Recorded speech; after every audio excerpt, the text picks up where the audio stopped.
Is this the beginning of the end of radical extremism, as Iran trembles? The world is holding its breath. History does not always announce itself with sirens. Sometimes it arrives as cracks in a system that once looked unshakable. As Iran faces intense internal pressure, a dangerous but hopeful question echoes across the globe. Are we finally witnessing the collapse of state-backed extremism as we know it? Let's be absolutely clear. This is not an attack on Islam. Islam, like Christianity and Judaism, is a faith of peace for millions who live, work, pray, and raise families without harming anyone. What the world is confronting is something else entirely.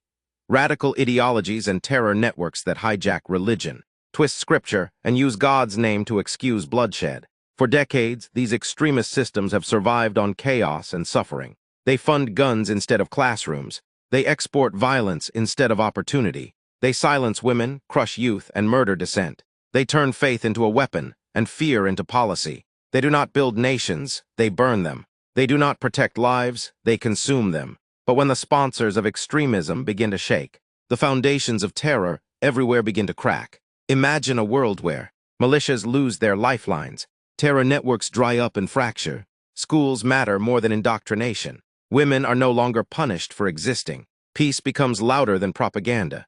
This would not just be a regional shift, it would be a global turning point. The fall of extremist power does not mean the fall of faith. It means faith is finally freed from those who abuse it. History teaches us this truth. When fear loses its sponsors, hope finds room to grow. If this moment leads to accountability instead of chaos, to reform instead of revenge, then future generations may look back and say, this was when the world began to step out of the shadow of terror. The question now is not whether change is possible.